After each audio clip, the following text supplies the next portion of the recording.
হলেন রুনা খান। তার জন্য একটা জোরে করতালি চাই। আমরা এই ফেস্টিভ্যালে অনেক আমার কলাকুশলীদেরকে আমরা অনেক সময় চেয়েছি, আমাদের দর্শকরা চেয়েছে, কিন্তু তাদের উপস্থিতি আমরা নিশ্চিত করতে পারিনি। সেদিক থেকে তৌফিক এলাহি একটি বড় ধন্যবাদ পাই, খানও পায়, যে কেননা তারা সিনেমাটির জন্য গত কয়েকদিন ভাবে নিরলসভাবে প্রচারণা চালিয়েছে, যাতে করে আপনারা সবাই এই সিনেমাটি দেখতে আসতে পারেন। আমি মাইক্রোফোনটি তৌফিক এলাহির হাতে তুলে দেবো, তবে তার আগে আমাদের রাজবীরকে অনুরোধ করব আমাদের নীলপদ্ম টিমের হাতে আমাদের ভালোবাসার কিছু ফুল তুলে দেবার জন্য। প্লিজ জোরে একটা করতালি দিয়ে দিবেন আমাদের নীলপদ্ম টিমের জন্য। তারা নিরলসভাবে কাজ করেছে সিনেমাটিকে সফলভাবে আপনাদের সামনে উপস্থাপন করবার জন্য। আমি মাইক্রোফোনটি তৌফিক এলাহিকে দিয়ে দিচ্ছি, প্লিজ।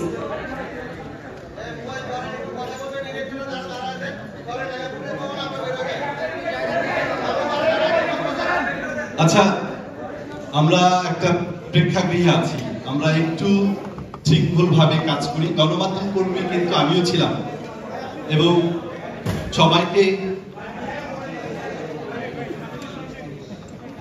সবার ভলান্টিয়ার্স যারা আছেন তাদেরকে একটু সহযোগিতা করার জন্য আহ্বান করছি। আমাদের গণমাধ্যম কর্মীদেরকে একটু প্রায়োরিটি দেন, তাদেরকে একটু আসন গ্রহণের ব্যবস্থা করে দিন। আর দর্শক যারা আছেন প্লিজ আপনারা বসুন, আমরা কিছুক্ষণের মধ্যে চলচ্চিত্রটি শুরু করব।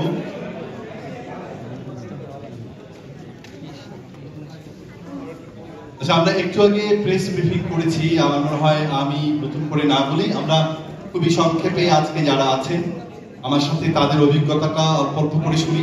তো রুনা খানের কাছে পরে আসি, আমি ওদিকে নাহিয়ান আছে, নাহিয়ান তুমি এদিকে চলে আসো। নাহিয়ান, সংক্ষেপে তোমার অভিজ্ঞতা কাজ করো। আমি পরিচয় করা দিচ্ছি, নাহিয়ান বেলাল।